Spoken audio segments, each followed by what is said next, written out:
దేవుని బిడ్డలైన మీకందరికీ మన ప్రభువును రక్షకుడైన యేసుక్రీస్తు నామంలో వందనాలు చెల్లిస్తూ ఉన్నాను.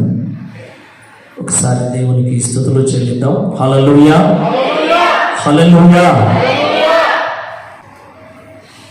ఈ ప్రత్యేకమైన సమయంలో చివరి ఆత్మ ఫలముల గురించి ధ్యానం చేసుకుందాం. పరిశుద్ధ గ్రంథము నుండి గలతీయులకు అపోస్తలుడైన పౌలు గారు రాసిన పత్రిక 5వ అధ్యాయం 22వ వచనాన్ని మరొకసారి చదువుకుందాం. అయితే ఆత్మ ఫలము ఏమనగా ప్రేమ, సంతోషము, సమాధానము, దీర్ఘశాంతము, దయాళుత్వము, మంచితనము, విశ్వాసము, సాత్వికము, ఆశా నిగ్రహము. ఇట్టి వాటికి విరోధమైన నియమమేమీ లేదు. క్రీస్తు యేసు సంబంధులు శరీరమును దాని ఇచ్చలతోను దురాశలతోను సిలువ వేసి ఉన్నారు. మనమందరం కూడా ఎవరి సంబంధులం? దేవుని. ఏ దేవుడు? యేసు దేవుడు.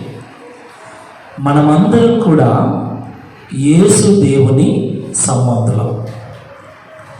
యేసు దేవుని సంబంధులైతే శరీరమును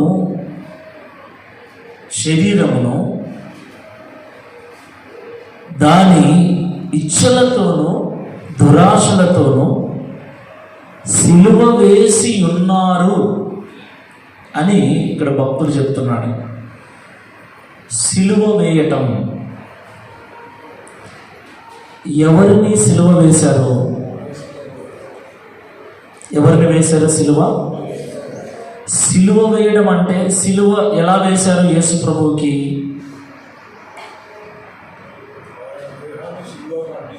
ఏమండి, సిలువ అంటే ఏంటి? ఒక చెక్కతో చేయబడిన ఒక ఆకారం. రోమా ప్రభుత్వంలో రోమీలు పరిపాలిస్తున్న దినాలలో మనుషులను చంపడానికి అనేక రకాల పద్ధతులను వాడేవారు. మనుషులు అంటే ఖైదీలు, తప్పు చేసిన వాళ్ళు అని, ఎవరిని పడితే వాళ్ళని కాదు. శిక్షకు అర్హులైన వారిని చంపటానికి అనేక రకాల పద్ధతులను వాడేవారు. రోమీలు అంటే అప్పటి గవర్నమెంట్. ఇప్పుడు ఖైదీలను చంపటానికి మన గవర్నమెంట్ ఏం వాడుతుంది? ఒకటి, ఎన్కౌంటర్ చేసి చంపేస్తారు, అడవిలోకి తీసుకెళ్ళి కాల్చి చంపేస్తారు. రెండోది ఉరి వేస్తారు. ఉరి ఎలా వేస్తారు? తాడుతో మెడకు చుట్టేసి బిగించేసి చంపేస్తారు. ఇవి పద్ధతులు. అలాగే రోమా ప్రభుత్వం కూడా కొన్ని రకాల పద్ధతులను ఉపయోగించేది. ఏంటి ఆ పద్ధతులు అంటే, కడ్డీల మంచము వేసేసి దాని మీద మనిషిని కట్టిపడేసి కింద మంట పెట్టి చంపేవాళ్ళు. మనిషిని గుంజకు కట్టేసి క్రొవ్వొత్తులు కాల్చి ఆ మైనమంతా కూడా వాళ్ళ మీద వేసి చంపేవాళ్ళు. మైదానంలో కొంతమందిని వదిలేసి, ఖైదీలను వదిలేసి, చంపాలనుకున్న వాళ్ళను వదిలేసి సింహాలను, తోడేళ్లను, పులులను పంపించి అవి వారిని వెంటాడి చీల్చి చంపుతూ ఉంటే చుట్టూ చేరి చూస్తూ ఆనందించేవాళ్ళు. అలాగనే మరికొంతమందిని ఉరివేసేవారు. మరికొంతమందిని ఇంటూ ఆకారంలో ఉన్న చెక్కకి కానీ, ప్లస్ ఆకారంలో ఉన్న చెక్కకి కానీ, టీ ఆకారంలో ఉన్న చెక్కకి కానీ మనిషిని తాళ్ళతో కానీ మేకులతో కానీ దిగగొట్టి చనిపోయేంత వరకు అలాగా నిలబెట్టేవారు. భూమిలో కొంచెం లోతుకు గుంత తీసి ఆ చెక్కను అలాగ నిలబెట్టేవారు. దానిని మనము సిలువ అంటూ ఉన్నాం. సిలువ అంటారు. ఈ సిలువ ఇంటూ ఆకారంలో ఉంటుంది. మీరు తర్వాత సెల్ ఫోన్ ఉన్న వాళ్ళు యూట్యూబ్లో కొట్టి చూస్తే మీకు అర్థమవుతుంది. ఇంటూ ఆకారంలో ఉంటాయి, ప్లస్ ఆకారంలో ఉంటాయి, టీ ఆకారంలో ఉంటాయి. యేసుక్రీస్తు ప్రభుల వారిని టీ ఆకారంలో ఉన్న సిలువ పైన ఏమండి చంపారు. ఇది సిలువ. ఎందుకు చంపారు అన్న విషయానికి వస్తే, ఆయన నేరం చేశాడని, తప్పు చేశాడని, దూషించాడని, తనను తాను దేవునిగా చెప్పుకొని తిరిగాడని, ప్రజలను ప్రభుత్వానికి వ్యతిరేకంగా మారుస్తూ ఉన్నాడని ఇలాగ రకరకాల నిందలు మోపారు. కానీ వాస్తవానికి యేసుక్రీస్తు ప్రభుల వారు చనిపోయింది మన యొక్క పాపముల నిమిత్తము. ఆమేన్. హల్లెలూయా, హల్లెలూయా. ఒకసారి మనిషిని సిలువ వేస్తే అంటే ఆ చెక్క మీద పడుకోబెట్టి కాళ్ళకు చేతులకు మేకులు కొట్టేస్తే, పెద్ద పెద్ద మేకులు, ఇక ఎట్టి పరిస్థితుల్లో కూడా ఆ వ్యక్తి తప్పించుకోవటానికి వీలుండదు. బాగా వినండి. ఇక చావాల్సిందే. ఓ రోజుకు చేస్తాడో, 2 రోజులకు చేస్తాడో, వారానికి చేస్తాడో, కానీ సిలువ వేయబడిన వ్యక్తికి తప్పించుకునే ఛాన్సు ఉంటుందా ఉండదా? ఉండదు. ఇప్పుడు భక్తుడు అంటున్నాడు, దేవుని సంబంధులైతే అంటే క్రైస్తవులు అయితే శరీరాన్ని తన ఇచ్చలతో కూడా దురాశలతో కూడా సిలువ వేసి ఉన్నారు. అంటే మన శరీరానికి కోరికలు ఉండకూడదు,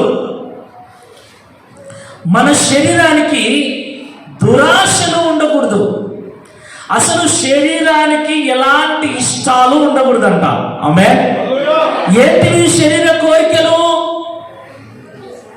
పైన ఉంటుంది చూడండి, 5వ అధ్యాయం 19వ వచనం నుండి. శరీర కార్యములు స్పష్టమై ఉన్నవి.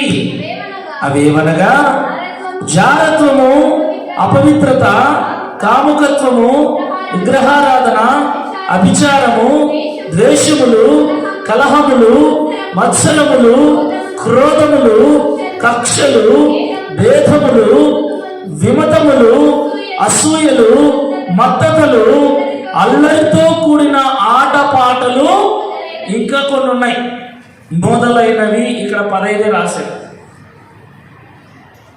దేవుని పిల్లలైతే, నిజమైన క్రైస్తవులైతే అల్లరితో కూడిన ఆట పాటలను ఇష్టపడరు. వాటి విషయంలో సిలువ వేయబడి ఉంటారు. ఆమేన్. సిలువ వేయబడి ఉండటం అంటే ఇంకా ఏమాత్రం కదలటానికి ఉండదు, దిగి రావటానికి ఉండదు, ఇంకంతే, దానికి బంధించబడి ఉండటం. అల్లరితో కూడిన ఆట పాటల విషయంలో బంధించబడినటువంటి స్థితి. ఇక వాటిని ఏమాత్రం కూడా ఇష్టపడరు, వాటి విషయంలో పాలు పంపులు పంచుకోరు. ఇక శరీర కార్యాలు ఏవైతే ఉన్నాయో కింద రాయబడింది, క్రీస్తు సంబంధులైతే, క్రైస్తవులైతే ఈ శరీర క్రియలన్నింటి విషయంలో సిలువ వేయబడిన వారై ఉన్నారు. మనం ఉన్నామా?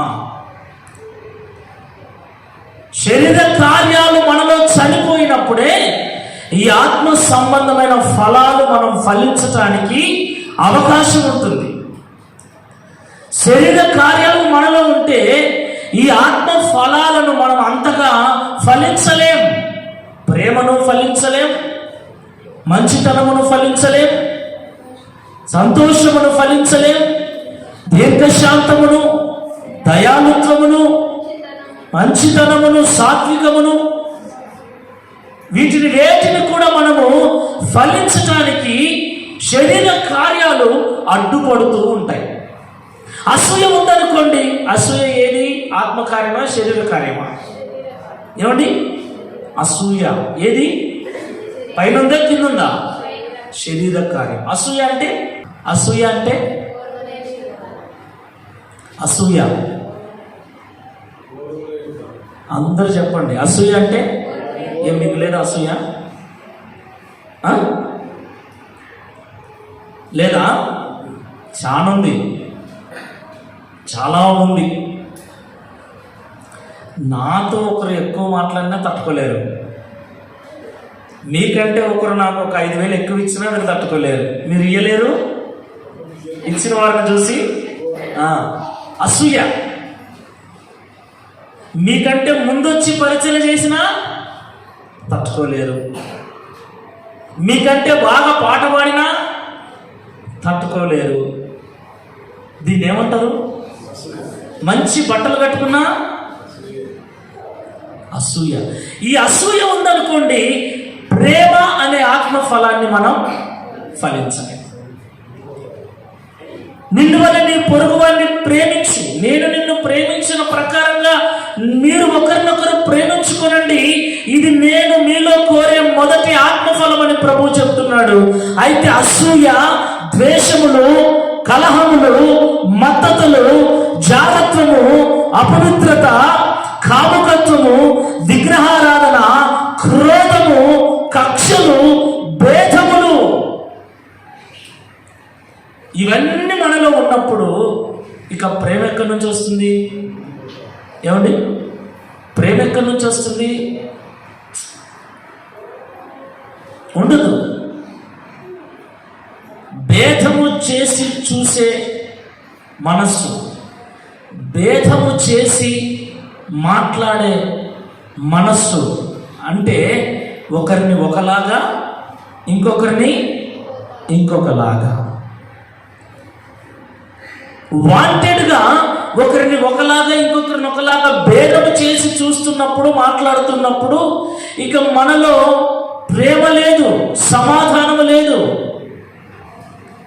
కాబట్టి ఈ శరీర కార్యాలు, ఆత్మ ఫలాలు ఫలించకుండా మనకు అడ్డుపడతాయి. కాబట్టి ఫస్ట్ మనము వీటిని మనలో చంపుకోవాలి. వీటి విషయంలో మనము సిలువ వేయబడాలి. ఆమేన్, హల్లెలూయా, హల్లెలూయా. సిలువ వేయబడడం అంటే పూర్తిగా మానుకోవడం. ప్రార్థనైనా మానుకుంటాం కానీ, మందిరానికి రావడమైనా మానుకుంటాం కానీ, ఓయప్ప కొంచెమన్నా జీవితంలో ఎంజాయ్మెంట్ ఉండాలి కదా. ఏముండాలి? ఎంజాయ్ ఉండాలి, సరదా ఉండాలి. మరీ మూడీగా, మరీ ఇబ్బందిగా ఇష్టమైన బట్టలు వేసుకనీకి ఉండదు, ఇష్టం వచ్చినట్లుగా తిరగటానికి ఉండదు, ఇష్టం వచ్చినట్లుగా మాట్లాడడానికి ఉండదు, ఇష్టమైనవి నిజంగా తినటానికి కూడా ఉండదు. ఎందుకంటే బైబిల్లో రాయబడింది మితముగా తినాలంట. నీ గొంతుకు కత్తి పెట్టుకో అని సామెతల్లో భక్తుడు అంటాడు. దేనికి? గొంతుకు కత్తి పెట్టుకోవాలి. తిండిపోతులు, త్రాగుపోతులు పరలోక రాజ్యానికి వారసులు కాలేరు. ఆశా నిగ్రహము, నిగ్రహము అంటే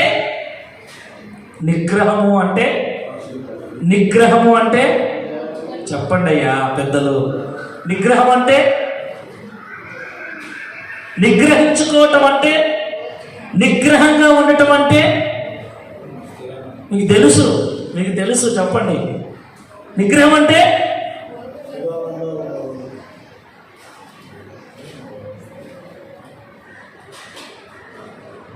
ఆశ నిగ్రహం అన్నది, ఆశను పక్కన పెట్టేస్తాం కొంచెం.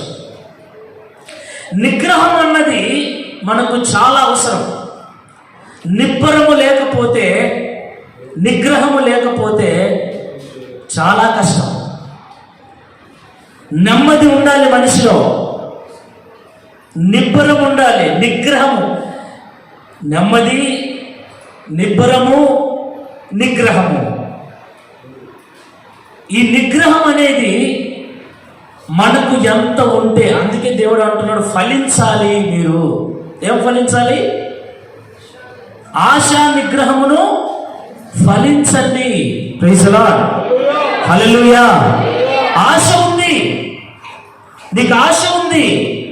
ఆశ గల ప్రాణాన్ని తృప్తిపరిచే దేవుడు ఆయన. హల్లెలూయా. నీ ఆశను ఆయన నెరవేరుస్తాడు. అయితే నీకేముండాలి? నిబ్బరం ఉండాలి, నిగ్రహం ఉండాలి. నిగ్రహము లేకపోతే, నిబ్బరము లేకపోతే దేవుని నుండి ఏమి మనం పొందుకోలేము. ఎందుకంటే పరిశుద్ధ గ్రంథంలో దేవుని మీద ఆధారపడి దేవుడు ఇస్తాడని ఎదురు చూసినటువంటి భక్తులు కొంతమంది ఉన్నారు. అబ్రహాము దేవుడు సంతానం ఇస్తాడన్న నమ్మకంతో దేవుని మీద ఆధారపడి దేవుని కొరకు ఎదురు చూస్తూ జీవించాడు. ఎన్నేళ్ళు దేవుడు అబ్రహామును పిలిచినప్పుడు 75 సంవత్సరాలు. ఎన్ని సంవత్సరాలు? 75 సంవత్సరాలు. అప్పటికి అబ్రహాముకు ఎవరు లేరు, సంతానం లేదు, పిల్లలు లేరు. మరి అబ్రహాముకు దేవుడు పిల్లలు ఇచ్చినప్పుడు ఎంత వయసు? పిల్లలు ఇచ్చినప్పుడు ఎంత వయసు? 100 సంవత్సరాలు. పిలిచినప్పుడు 75, కుమారుని ఇచ్చినప్పుడు 100 సంవత్సరాలు. మధ్యలో ఎన్నేళ్ళు ఎదురు చూశాడు? ఎన్నేళ్ళు? దాదాపుగా 25 ఏళ్ళు ఎదురు చూశాడు. ఎంత నిబ్బరం, ఎంత నిగ్రహం. మధ్యలో ఎన్ని సమస్యలు వచ్చాయో, ఎన్ని ఇబ్బందులు వచ్చాయో, అయినా ఓపికగా వాటిని ఎదుర్కొంటూ. Praise the lord. ఒక 5 నిమిషాలు లేచి నిలబడండి. ఒక 5 బైబిల్ అన్నీ పక్కన పెట్టేసి మీరు చేతులు పట్టుకోవద్దు. నేనే రెఫరెన్స్ చదువుతా, నేనే చెప్తాను. లేండి, మీరు కూర్చోంటే నాకు అసూయ కలుగుతుంది.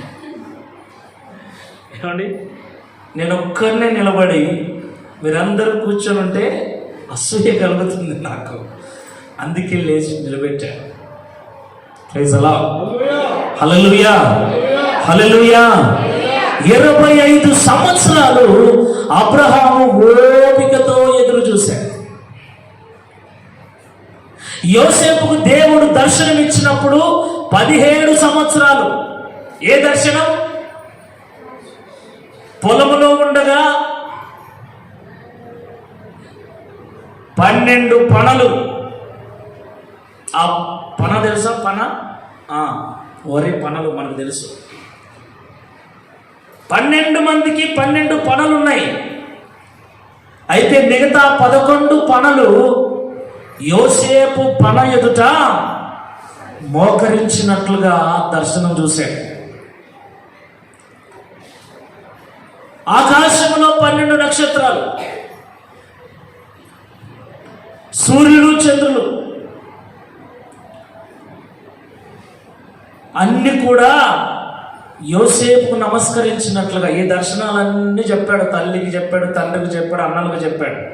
చెప్తే వాళ్ళకు కోపం వచ్చింది. ఏరా, నీ కాడ మేము నమస్కారం చేస్తామా, నీ కాళ్ళ ముందర మేము మోకరిస్తామా అని కోపం పెంచుకొని యోసేపును కొట్టేసి గుంతలో పడేసి చివరికి అమ్మేశాడు. బానిసగా అమ్మివేయబడ్డాడు యోసేపు. నీ దర్శనాలు ఏమవుతాయో, నీ కళలు ఏమవుతాయో మేము చూస్తామని అమ్మి పడేశాడు. ఎన్ని సంవత్సరాల వయసులో? 17 సంవత్సరాల వయసులో. దేవుడిచ్చిన దర్శనం యోసేపు జీవితంలో 30 సంవత్సరాలకు నెరవేరింది. అంటే యోసేపుకు 30 సంవత్సరాల వయసు వచ్చినప్పుడు ఎన్నేళ్ళు పట్టింది? ఎన్నేళ్ళు? 30లో నుండి 17 తీసేయండి, 13 సంవత్సరాలు నిగ్రహంగా ఎదురు చూశాడు. Praise lord, hallelujah, hallelujah. నిగ్రహము, ఆశ ఉంది. ప్రభువా నువ్వు ఎప్పుడు ఇస్తావు? ఎప్పుడు నా ఆశను తీరుస్తావు? ఎప్పుడు నా కోరిక తీరుస్తావు?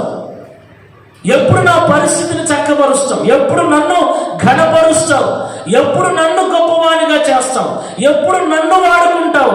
ఎప్పుడు నా భర్తను మారుస్తావు? ఎప్పుడు నా పిల్లల్ని మారుస్తావు? ఎప్పుడు నా కుటుంబ స్థితిగతులను సరిచేస్తావు? ఎప్పుడు వివాహం జరిగిస్తావు? ఎప్పుడు సంతానం అనుగ్రహిస్తావు? ఆశతో కోరుకుంటూ ఉన్నాం. ఆశ మంచిదే, ఆమేన్. ఆశ చాలా మంచిది. అది కూడా దేవుడి మీద మనం పెట్టుకునే ఆశ చాలా మంచిది. అయితే ఆ ఆశను నీ జీవితంలో దేవుడు నెరవేర్చాలి అంటే నీకు నిగ్రహము, నిబ్బరము కావాలి. ఆశ,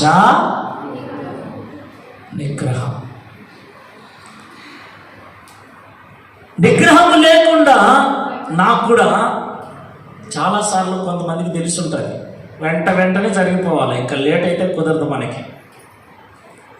టకా జరిగిపోవాలా, అనుకున్నట్లు జరగాలి, అనుకున్న టయానికి జరగాలి, అయితాదే కాదా అంతే.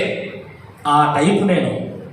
అలాంటోనికి దేవుడు నిగ్రహము, నిబ్బరము 2 నేర్పిస్తున్నాడు. ఆమేన్, హల్లెలూయా. చూడండి, విత్తనాలు మనం నాటేశాం, విత్తనాలు నాటాం లేదా నాటు వేశాం. ఇక ఏముండాలి? నాటు వేసిన తర్వాత మనకి ఏముండాలి? నిగ్రహం ఉండాలి, నిబ్బరం ఉండాలి. నాటేసినామంటే కొడేలు తీసుకొని నేను కోతకు పోతానంటే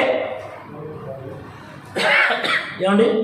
నాటేసాను, 1 నెల రోజులు అయింది, ఇంకా పోయి కొడేలు తీసుకొని కోసేస్తే కోత అన్నాం అనుకో, వరే పిచ్చోడా ఇంకా టైం పడుతుంది, కొంచెం నిగ్రహించుకొని ఉండు. నీ శరీరములో శరీరాశలు రేగుతున్నాయి, కోపము రేగుతుంది, ఆవేశము రేగుతుంది, ఆగ్రహము రేగుతుంది, కామము రేగుతుంది, పగ, మత్సరము, కలహము, క్రోధము, అసూయ, ద్వేషము, ఇవన్నీ కూడా నీలో రేగుతూ ఉన్నప్పుడు నీ ఇంద్రియములను, నా ఇంద్రియములను నిగ్రహించుకునే శక్తిని కలిగి ఉండాలి. కోపము రేపినాడు, కోపము రేపింది అంటే కాదు. రెచ్చగొట్టాడు, రెచ్చగొట్టింది అంటే కాదు. సాతానుడు రెచ్చగొడతాడు, ఎవరిలోనో ఒకరిలో దూరుతాడు, ఎవరిలో ఒకరిలో దూరేస్తాడు, నిన్ను రెచ్చగొట్టే ప్రయత్నం చేస్తాడు వాడు. ఎందుకో తెలుసా? నిన్ను మింగటానికి. అందుకే పేతురు భక్తుడు అంటాడు, నేను చదువుతా. పేతురు భక్తుడు అంటాడు పరిశుద్ధ గ్రంథంలో 5వ అధ్యాయము 8వ వచనంలో, నిబ్బరమైన బుద్ధి గలవారై మెలకువగా ఉండుడి, మీ విరోధి అయిన అపవాది గర్జించు సింహము వలె ఎవరిని మృంగుతున్నా అని తిరుగుచూ ఉన్నాడు. తొందరపాటు నిర్ణయం తీసుకున్నావా? తొందరపడ్డావా? ఆలోచన లేకుండా అడుగులు ముందుకేసావా? రెడీగా ఉన్నాడు సాతానుడు నిన్ను నన్ను మింగటానికి, నీ జీవితాన్ని నా జీవితాన్ని పట్టించడానికి, నా జీవితాన్ని అల్లరిపాలు చేయటానికి, నా జీవితాన్ని కుటుంబాన్ని గందరగోళంలోకి పడేసి అల్లరిపాలు చేసి తల ఎత్తుకొనివ్వకుండా చేసి అవమానపరిచి చివరికి ఇక వద్దు ఈ జీవితం బ్రతకటం కంటే చావటం నాకు మేలనుకునే విధంగా భ్రష్టత్వంలోకి తీసుకుని వెళ్ళటానికి వాడు రెడీగా ఉన్నాడు.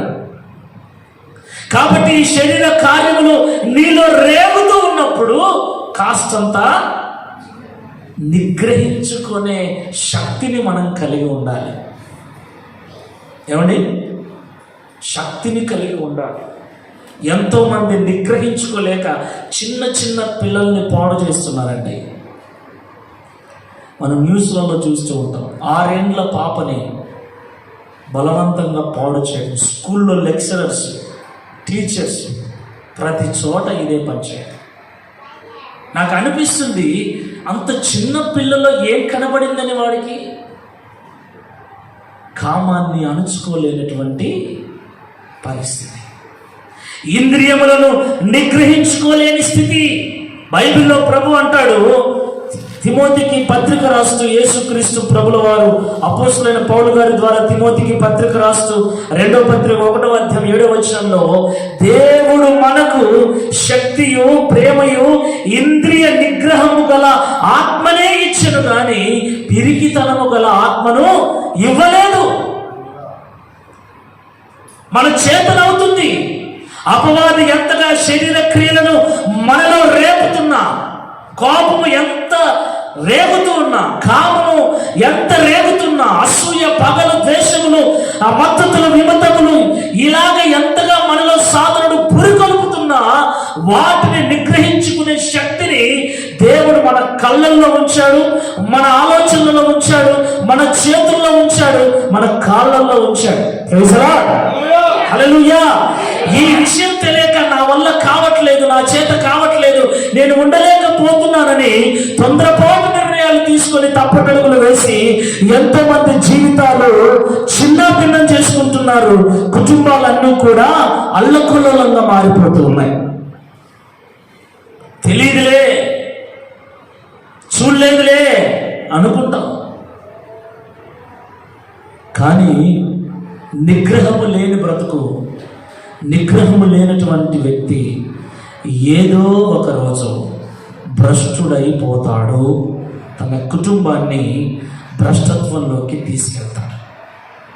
కాబట్టి నిగ్రహాన్ని మనం పొందుకోవాలి. ఆశ ఉంది, పాపం చేయాలనే ఆశ. ఏం ఆశ? ఏం ఆశ? పరిశుద్ధంగా ఉండాలన్న ఆశ ఉందో లేదో కానీ తెలియదు, కానీ సినిమాలో చూడాలన్న ఆశ, దొంగగా సెల్ ఫోన్లో బూతు బొమ్మలు చూడాలన్న ఆశ, సౌండ్ తగ్గించుకొని బాత్రూమ్కి వెళ్ళి పిచ్చి పిచ్చి వేషాలు వేయాలన్న ఆశ. కానీ ఆ ఆశ నువ్వు నిగ్రహించుకోకపోతే, నిబ్బరం కలిగి ఉండకపోతే, ఒకరోజు నిన్ను నన్ను దెబ్బతీస్తుంది. ఎవరికున్నా, నాకున్నా అంతే, దెబ్బతీస్తుంది. సాక్ష్యాన్ని పోగొడుతుంది, ఇంట్లో పోగొడుతుంది, సంఘంలో పోగొడుతుంది, వీధిలో పోగొడుతుంది. ఊరికే తెల్లబట్టలు వేసుకోవాల్సిందే నేను, అంతే. ఇంకా నిగ్రహము లేకపోతే, నిగ్రహము మనల్ని ఏం చేస్తుందంటే సరైన నిర్ణయాలు తీసుకునే విధంగా ఆలోచింపజేస్తుంది. ఆమేన్. హల్లెలూయా. పరిగెత్తి పరిగెత్తి పరిగెత్తి పాలు తాగటం కంటే నిలబడి నీళ్లు త్రాగటం మేలన్నారు పెద్దోళ్ళు. ఎందుకండి? నువ్వు అంత దూరం పరిగెత్తి పాలు తాగినా నీకు ఒరిగేది ఏమి లేదు. ఉన్న చోట ప్రశాంతంగా నీళ్లు తాగు. నిగ్రహము కలిగి, నిబ్బరము కలిగి నువ్వు వేసే ప్రతి అడుగు కూడా నీ జీవితాన్ని ఆశీర్వాదంలోకి తీసుకెళ్తుంది. నిగ్రహము లేకపోతే చాలా దెబ్బ అయిపోతాం. కూర్చోండి. నిగ్రహము లేకపోతే అందరం కూడా, ఎవరైనా సరే, నిగ్రహము లేకపోవటం వల్లనే దావీదంతటి వాడే ఏం చేశాడు? భార్యలు ఉన్నారు, 2-3 భార్యలు ఉన్నారు, అయినా కూడా నిగ్రహము లేక తప్పు చేశాడు, శపించబడ్డాడు. నిగ్రహము లేక సంసోను తప్పు చేశాడు, శపించబడ్డాడు, గుడ్డోడైపోయాడు. నిగ్రహము లేక సొలొమోను తప్పు చేశాడు, శాపాన్ని తెచ్చుకున్నాడు. నిగ్రహము కలిగిన యోసేపు నీతిమంతుడై నిలబడ్డాడు. చప్పలు కొట్టండి గట్టి. హల్లెలూయా. రా, ఇంట్లో ఎవరు లేరు, నా భర్త కూడా లేడు, ఎవరు లేరు, రా కలిసి పాపం చేద్దాం అంటుంది. ఎవరు లేరా, పద పద పద అనలేదు. అమ్మా, నా యజమానుడు ఈ ఇంట్లో నిన్ను తప్ప అన్నిటినీ నాకు అప్పగించాడు. నీవు ఆయన భార్యమైనందున నీ మీద నాకు ఎలాంటి అధికారము, హక్కు లేదమ్మా, దయచేసి నన్ను వదిలిపెట్టంటే, రే రా, నువ్వు నేను కలిసామంటే ఏలుకోవచ్చు, వచ్చేసి. లేదమ్మా, నా దేవుడు నన్ను చూస్తున్నాడు. ఇంత ఘోరమైన దుష్కార్యము చేసి నా దేవుని దృష్టిలో నేను ఎలా తప్పించుకుంటాను? నన్ను వదిలే. ఆమెకు చిన్నతనమైంది, తప్పు చేయకున్నట్టే. యజమానురాలను, ఇంత ఆస్తిపరురాలను, ఇంత అందగత్తెను నేను పిలుస్తుంటే వీడు పనోడు రానుంటాడా అని ఈగో ఫీల్ అయింది. ఇంకా ఏమైపోయిందంటే ఇంకా పరుగు పోయినట్లు అయిపోయిందన్నమాట. తప్పు చేస్తే పరుగు పోతుందా, చేయకుంటే పరుగు పోతుందా? వస్తావా రావా? నేను రానమ్మా. అంగి పట్టుకుంది. వస్తావా రావా? నేను రానమ్మా. నా దేవుడు చూస్తున్నాడు, ఆయన చూస్తున్నాడు. ఆయన కన్నులకు నేను ఇంత ఘోర దుష్కార్యం చేయలేదు, నన్ను వదిలిపెట్టు. పట్టుకొని లాగితే అంగి వదిలేసి పారిపోయాడు.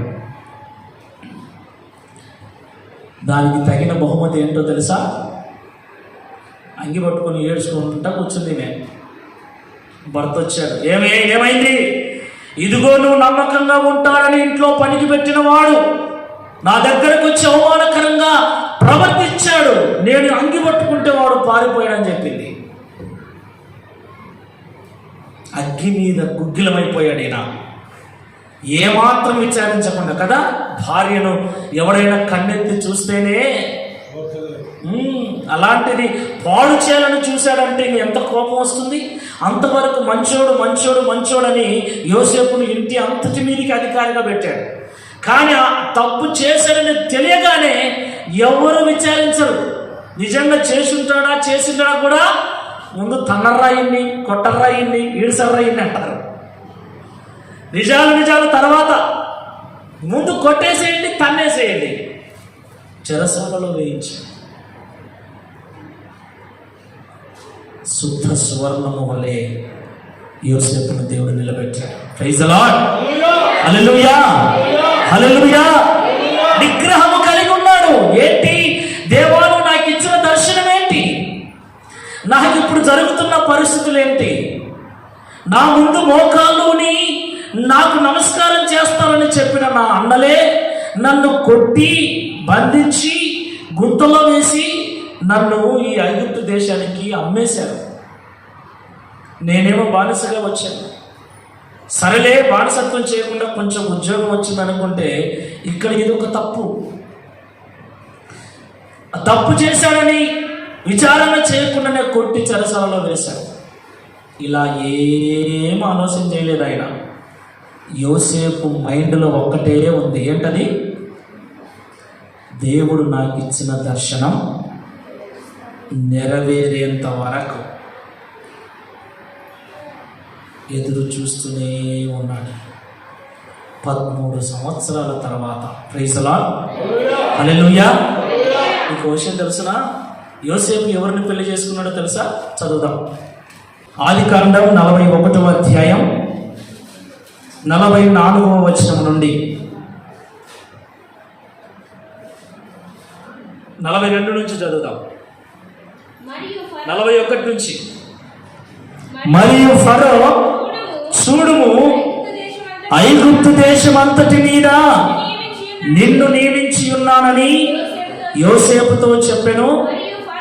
మరియు ఫరో తన చేతినున్న తన ఉంగరము తీసి యోసేపు చేతిని పెట్టి సన్నపు నారబట్టలు అతనికి తొడిగించి అతని మెడకు బంగారు గొలుసు వేసి తన 2వ రథము మీద అతన్ని ఎక్కించెను.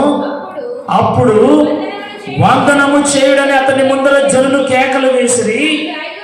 అట్లు ఐగుప్తు దేశం అంతటి మీద అతన్ని నియమించెను. మరియు ఫరో యోసేపుతో అంటున్నాడు, ఫరోను నేనే గాని అయినను నీ సెలవు లేకుండా ఐగుప్తు దేశం అంతటను ఏ మనుష్యుడును తన చేతినైనను కాలినైనను ఎత్తకూడదని చెప్పెను. మరియు ఫరో యోసేపునకు జబ్నత్ఫనెహు అని పేరు పెట్టి అతనికి ఓను యొక్క యాజకుడైన పోతీఫెర కుమార్తెయగు అసేనతును ఇచ్చి పెళ్లి చేసెను. యోసేపు బయలుదేరి ఐగుప్తు దేశం అంతటా సంచరించెను. యోసేపు ఐగుప్తు రాజైన ఫరో ఎదుట నిలిచినప్పుడు 30 సంవత్సరాలు బానిసగా అమ్మివేయబడిన ఒకడు ఇప్పుడు ఏమయ్యాడండి?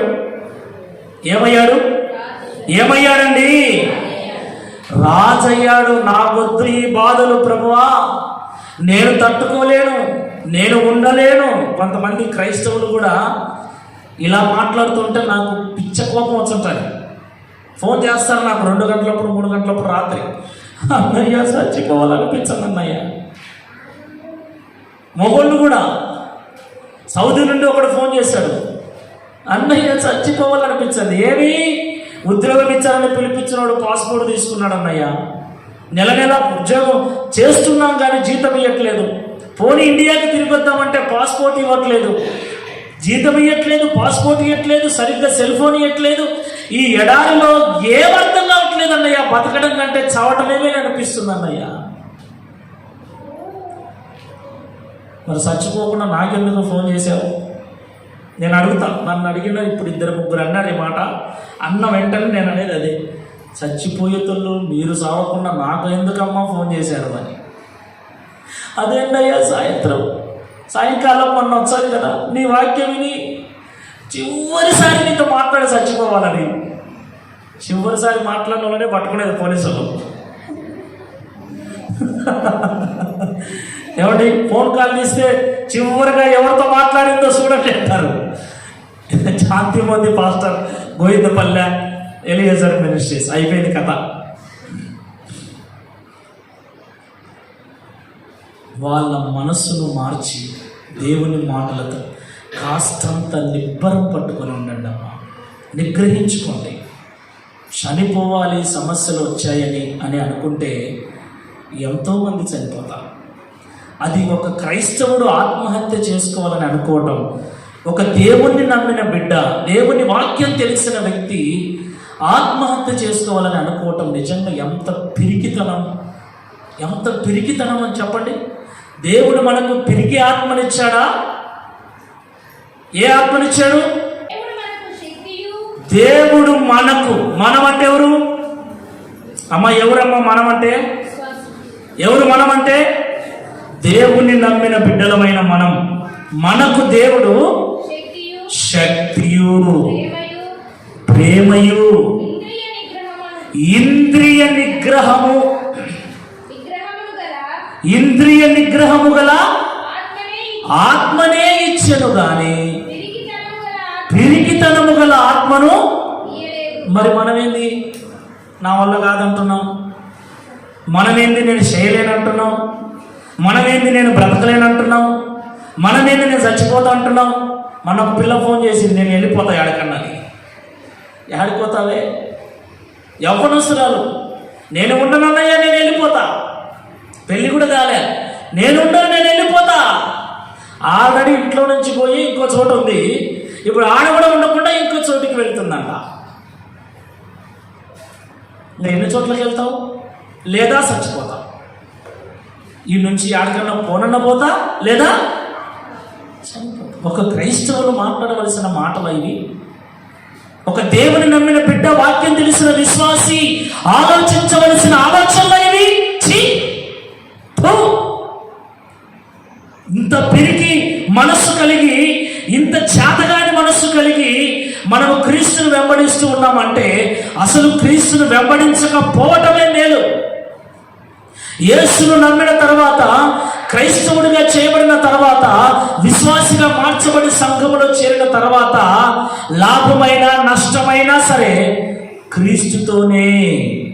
హల్లెలూయా, హల్లెలూయా.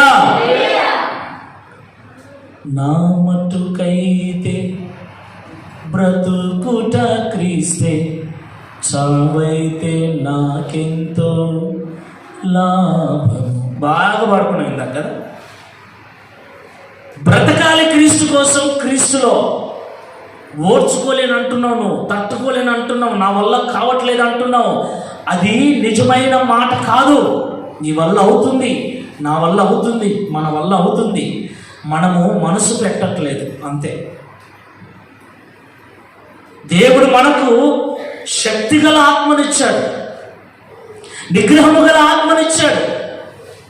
మనమైతే చేతకాని వారి వల్ల మాట్లాడుతూ ఆత్మహత్యలు చేసుకోవడానికి పాల్పడుతున్నాం.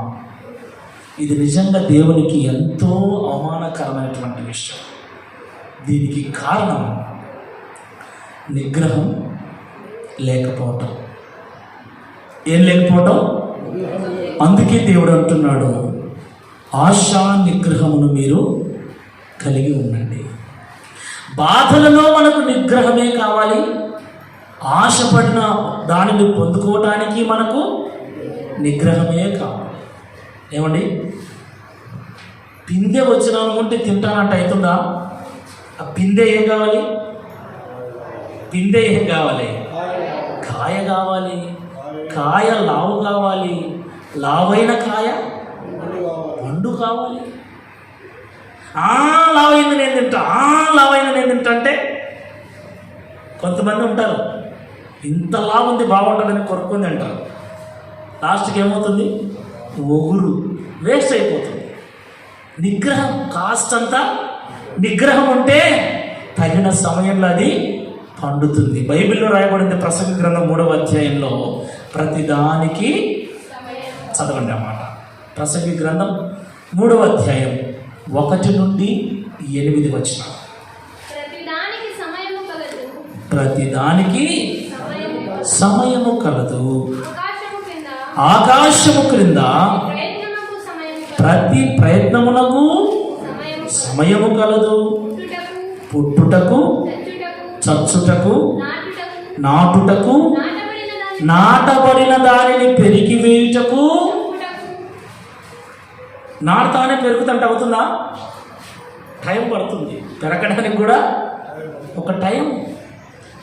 ఎప్పుడు పడితే అప్పుడు వెళ్ళి నాటేస్తామా? దానికి ఒక అన్ని మనకు తెలిసిన విషయాలే. తెలిసినా కూడా మనం ఎందుకో కొన్నిసార్లు మూర్ఖంగా, దానికి కారణం సమస్యలే కావచ్చు, పరిస్థితులే కావచ్చు, మనుషులే కావచ్చు. కానీ దేవుని మాటలను మనము ధ్యానం చేసుకుంటే, గుర్తు చేసుకుంటే నిగ్రహము నిబ్బరము రెండు వచ్చేస్తాయి. ఆమేన్. మనం ఏం చేస్తున్నామంటే మరచిపోతున్నాం. పిరికివారు పరలోక రాజ్యమునకు వారసులు కాలేరని బైబిల్ చెప్తుంది. కానీ మనమేమో పిరికితనంతో పాపం చేస్తానంటున్నాం, పిరికితనంతో చెడిపోతానంటున్నాం, పిరికితనంతో చచ్చిపోతాం అంటున్నాం, తట్టుకోలేమంటున్నాం, చేత కావట్లేదు అంటున్నాం, ఉండలేని అంటున్నాం, ఏమేమో మాట్లాడుతున్నాం పిరికితనంతో, చేతకానితనంతో. మరి మనం పరలోకం పోయేది ఎట్టా? కాబట్టి వాక్యాలు మనము మర్చిపోకుండా గుర్తు చేసుకుంటూ ఉంటే ఆయా సమయాలలో మనకు జ్ఞానాన్ని ఇస్తాయి. అందుకే దేవుడు అంటాడు, చేతి వేళ్లకు కట్టుకో, బాసికము వలె కట్టుకో, హృదయం అనే పలక మీద వాటిని రాసుకో, ద్వారబంధముల మీద రాసుకో.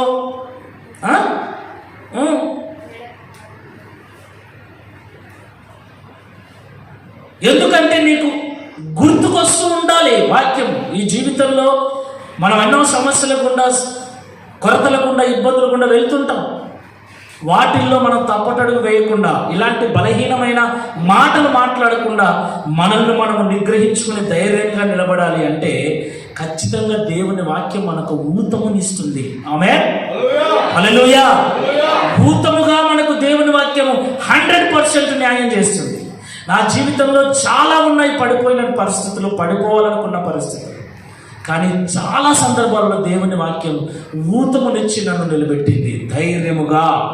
హల్లెలూయా, హల్లెలూయా. నిగ్రహము మనకు నేర్పిస్తుంది దేవుని వాక్యం. నిగ్రహము లేకపోతే కష్టం. సమయం వస్తుంది, నీకు ఒక సమయం. నీ కుటుంబ పరిస్థితులు మారటానికి ఒక సమయం ఉంది. నమ్ముతున్నామా? అదే చెప్తున్నాను భక్తులు, ప్రతి దానికి సమయం ఉంది. నువ్వు దేని కొరకైతే ఎదురు చూస్తున్నావో అది నీ జీవితంలో జరగటానికి ఒక సమయాన్ని దేవుడు నిర్ణయించాడు. ఆ సమయం వరకు నీవు నేను ఏం చేయాలి? నిగ్రహంగా ఉండాలి, నిబ్బరంగా ఉండాలి. యెషయా గ్రంథం 1వ అధ్యాయంలో అంటాడు, నిబ్బరము కలిగి ధైర్యంగా ఉండు. నిబ్బరము ఉండాలి, ధైర్యము ఉండాలి, నిగ్రహము ఉండాలి. ఈ 3 ఉన్నోడు ఏమొచ్చినా లెక్క చేయడం అంతే. ఆమేన్, హల్లెలూయా. ఎంత భయంకరమైనటువంటి పరిస్థితులు ఎదురైనా ఏమాత్రము లెక్క చేయకుండా 100 మందికైనా సమాధానం చెప్పి పంపించగల సామర్థ్యం కలిగి ఉంటాడు. నిబ్బరము లేనోడు, నిగ్రహము లేనోడు, ధైర్యము లేనోడు పిరికితనంతో భయపడిపోయి చనిపోవటానికి పరిగెత్తుతాడు. ఇంకంతే, లేదా ముసుగేసుకొని ఇంట్లో పడుకుంటాడు. బయట తిరగడానికి కూడా మొక్కం చెల్లక. దేవుని వాక్యం చెబుతుంది, ప్రతి దానికి ఒక సమయం ఉంది. ఆ సమయము వరకు నువ్వు ఓపిక కలిగి ఉంటే, నిగ్రహం కలిగి ఉంటే ఖచ్చితంగా దేవుడు ఆ సమయంలో తప్పక జరిగిస్తాడు. ఈలోపే నువ్వు ఉండలేను, తట్టుకోలేను, నా వల్ల కాదంటే కష్టం కదా, అవునా కాదా? కష్టమా కాదా? జీవితము భయంకరంగా మన చేతులారా మనమే. బైబిల్లో రాయబడిన ఒక మాట, గుణవంతురాలు తన ఇల్లును కట్టుకుంటుంది, మూర్ఖురాలు ఏం చేస్తుంది? ఏం చేస్తుందమ్మా మూర్ఖురాలు? ఇల్లు ఊడబెరుక్కుంటుంది అని రాయబడింది. మూర్ఖుడు ఏం చేస్తాడంటే తన సంసారాన్ని తానే పాడు చేసుకుంటాడు. మూర్ఖురాలు ఏం చేస్తుందంటే తన సంసారాన్ని తానే పాడు చేసుకుంటుంది. ఎవరు మూర్ఖుడు? నిగ్రహం లేనివాడే మూర్ఖుడు, నిగ్రహం లేనిదే మూర్ఖురాలు. కాబట్టి దేనికైనా ఏముండాలి అంటుంటారు పెద్దలు, ఓర్పు సహనము ఉండాలి. దేనికైనా ఓర్పు సహనం ఉండాలిరా అని పెద్దలు మనమే చెప్తుంటాం. కానీ మనకే ఏముండదు, మనకే ఉండదు. దేవుడు కూడా అదే చెప్తున్నాడు, ఓర్పు సహనము కలిగి, నిబ్బరము నిగ్రహం కలిగి నువ్వు జీవించినప్పుడు తగిన సమయంలో దేవుడు నీ జీవితంలో, నా జీవితంలో జరిగించాల్సిన మేలును జరిగిస్తాడు, జరిగించక మానడు. ప్రైజ్ ది లార్డ్, హల్లెలూయా. మనకు అనిపిస్తుందేమో ఆలస్యము, కానీ దేవుడు నిర్ణయించిన సమయం ఏమండి? రాత్రి 12 గంటలకు మాత్ర వేసుకోమని డాక్టర్ చెప్పాడు నీకు. ఎప్పుడు? ఏమండి? ఎప్పుడు? రాత్రి 12 గంటలకు మాత్ర వేసుకోమంటే నువ్వేం చేయాలి? అంతవరకు గడియారం తిప్పాలా పోయి ఏం చేయాలి? 12 గంటలకు అన్నాడు కదా నేను పగులు వేసుకుంటానంటే అరగంట ఉంటే 12 అవుతుంది. 12 గంటలకు వేసుకోమన్నాడు కదా నేను ఇప్పుడు 12కి వేసుకుంటే బాగుంటుందా? 12కి అన్నాడు కదా, 1 గంట ముందు 11కు వేసుకుంటే అమ్మో డాక్టరు 12కే చెప్పాడు కాబట్టి అలారం పెట్టుకొని మరీ లేచి పక్కన ఉన్న లేపి మరీ 12 గంటలకు కరెక్ట్గా ట్యాబ్లెట్ వేస్తాడు. మరి దేవుడు చేసేటువంటి కార్యం సమయం వరకు ఎందుకు మనం ఓపిక పట్టుకోలేకపోతున్నాం? నిర్ణయాలు తీసుకొని భ్రష్టులం కావటానికి, పాపం చేయటానికి, చెడిపోవటానికి, ఇక దేవునికి విరోధమైన కార్యాలు చేయటానికి ఎందుకు మనల్ని మనం పురిగొల్పుకుంటున్నాం? ఎందుకు మనల్ని రేపుకుంటున్నాం? ఆలోచించండి. చాలామంది యవనస్తులు కూడా, పెళ్లి కావలసిన వాళ్ళు కూడా పెళ్ళేదాకా కాస్తంత ఓపిక పట్టరే. పెళ్ళి అయ్యే ముందే, భార్య వచ్చే ముందే, భర్త వచ్చే ముందే అన్నీ అయిపోవాలి, ఇంకా ఏముండదు. చూడాల్సినవన్నీ చూసేయాలి, చేయాల్సినవన్నీ చేసేయాలి. ఏమన్నంటే ఎక్స్పీరియన్స్ ఏంటి? కాస్తంత ఓపిక, నిగ్రహం, ఇంద్రియ నిగ్రహం. ఇంద్రియాలు అంటే ఏమయ్యా? ఇంద్రియాలు కళ్ళు, ముక్కు, చేతులు, కాళ్ళు, చెవులు, ఇవన్నీ శరీరము, ఇవన్నీ దేవుడు మనకిచ్చిన ఇంద్రియాలు. ఈ ఇంద్రియ నిగ్రహాన్ని దేవుడు మనకిచ్చాడు. అంటే మంచి వాటిని చూడగలం, చెడ్డ వాటిని చూడకుండా కళ్ళను మూసుకోగలం. మనం అనుకుంటే సెల్ ఫోన్ చూస్తున్నాం, వస్తుంది, మధ్య మధ్యలో అక్కడక్కడ తగులుతాయి కొన్ని. అలా వచ్చినప్పుడు వెంటనే స్క్రోల్ చేయగలం, స్వైప్ చేయగలం. లేదు చూడాలి అనుకుంటే ఎవరి చేతుల్లో ఉంది? ఎవరి చేతుల్లో ఉందిరా? మన చేతుల్లో ఉంది.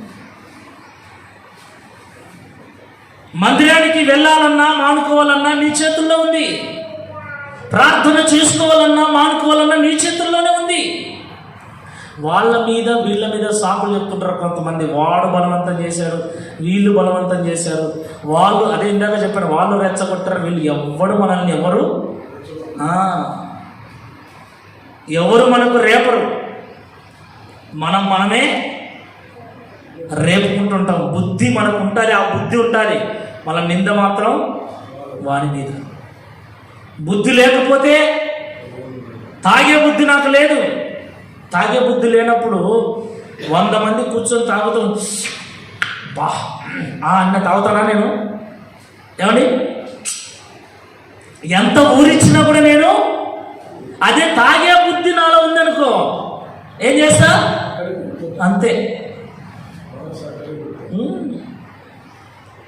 అందుకే దేవుడు అంటున్నాడు, నేను నిగ్రహం కలిగిన ఆత్మని ఇచ్చా నీకు. నువ్వు పొర్రపాటును కూడా తప్పుగా అనుకోవద్దు. నేను బలహీనుడను, నా వల్ల కావట్లేదు అని నువ్వు తప్పుగా అనుకోవద్దు. ఎప్పుడైతే మనము దేవుణ్ణి నమ్మామో, క్రైస్తవులుగా చేయబడ్డామో, మారు మనసు పొంది బాప్తిసం తీసుకున్నామో, అప్పటి నుండి మన జీవితం మన చేతుల్లోనే ఉంది. చూడటం మానుకోగలం, మాట్లాడకుండా ఉండగలం, వెళ్ళకుండా ఉండగలం, చేయకుండా ఉండగలం.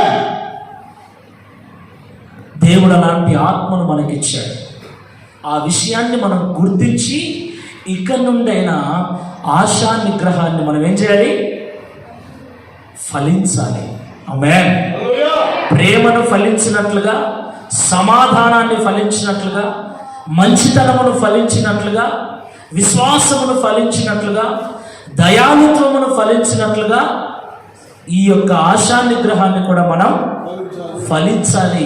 ఈ ఆత్మ ఫలాలన్నీ కూడా మనము ఫలించటం మనకు చాలా చాలా చాలా అవసరం. ఈ ఆత్మ ఫలాలు మనలో ఎంత మెండుగా ఉంటే పరలోక రాజ్యము అంత హక్కుదారులమై ఉంటాం.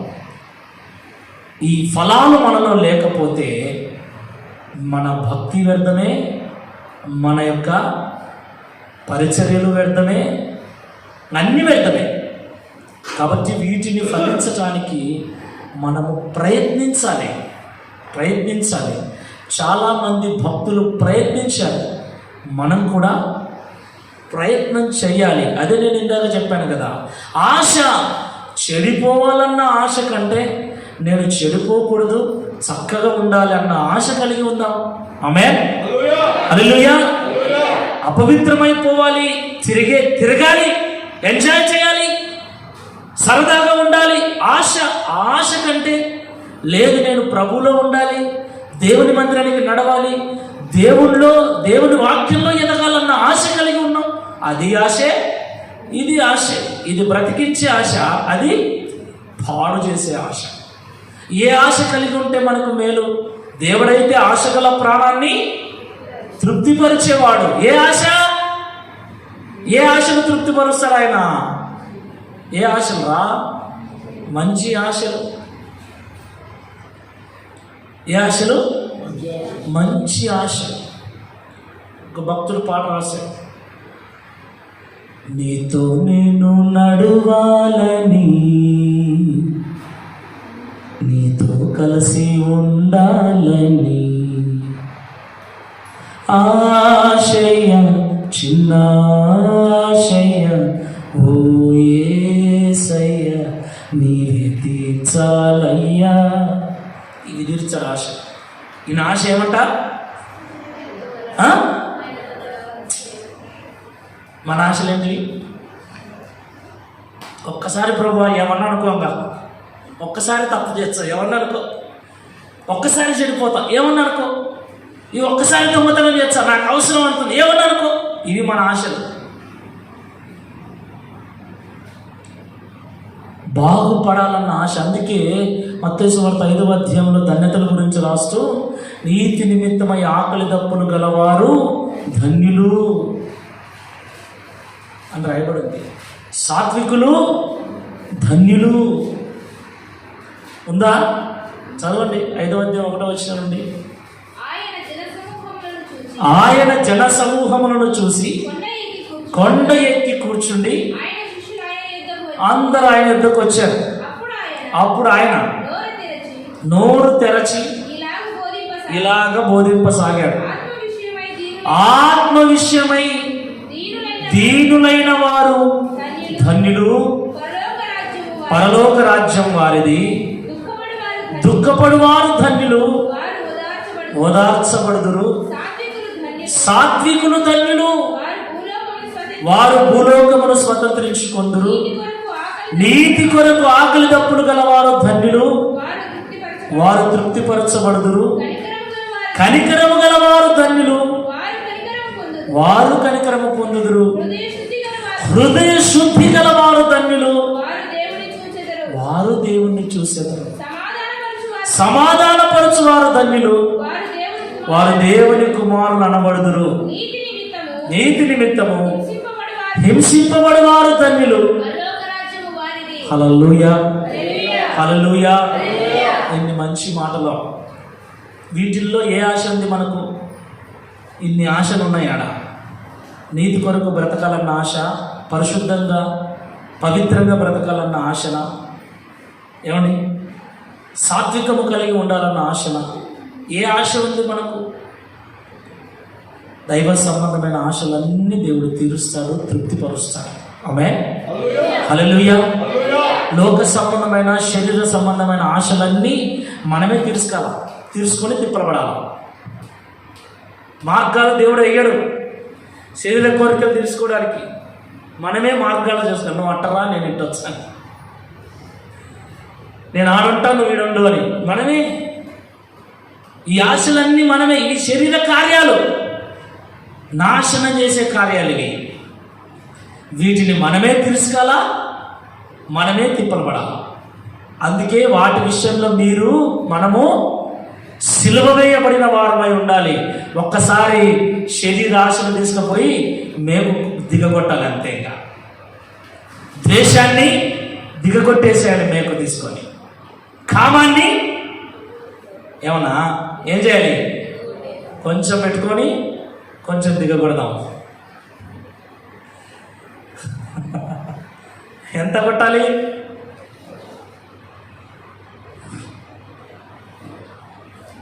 జారత్వాన్ని, ద్వేషాన్ని, అసూయను కొట్టేసేయాలి అంతే. మళ్ళా పీకి, మళ్ళా రుణాలు పెట్టి, మళ్ళా కొట్టి ఇటు చేర్చాలన్నాం మనం. ఇది వచ్చిన సమస్య. కాబట్టి దేవుడు చెప్తున్న ఈ మాటలని మన జీవితానికి అన్వయించుకుందాం. మంచిది, పరలోకం చేరాలి మనం. ఆమేన్. క్రీస్తు రాబోతున్నాడు. ఆయన రాకడకు రంగం అంతా సిద్ధమవుతుంది. ఏది ఏమైనా మనం దేవుని రాజ్యం వెళ్ళాలి. ఆ రాకడ సూచనలు కనబడుతూ ఉన్నాయి. సమీపంగా ఉన్నాడు ఆయన రావటానికి. ఆయన వచ్చే ముందర మనం పిచ్చి పనులు చేస్తే, బుద్ధి లేనులు నిద్రపోయినట్లుగా, బుద్ధి లేని కన్యకలు అంతవరకు మేలుకొని ఆయన వచ్చే ముందర నిద్రపోయినట్లుగా, ఇన్నాళ్ళు పవిత్రంగా, ఇన్నాళ్ళు మంచి పరిచయం చేస్తూ, ఇన్నాళ్ళు మంచిగా దేవునిలో ఉండి ఇప్పుడు తట్టుకోలేక మనం చెడిపోతే ఆ బుద్ధి లేని వాళ్ళ మాదిరే మనం తయారైపోతాం. కాబట్టి ఓర్చుకుందాం, నిగ్రహించుకుందాం. సమస్తాన్ని సరిచేయవాడు దేవుడే. ఆమేన్. మోకరించండి.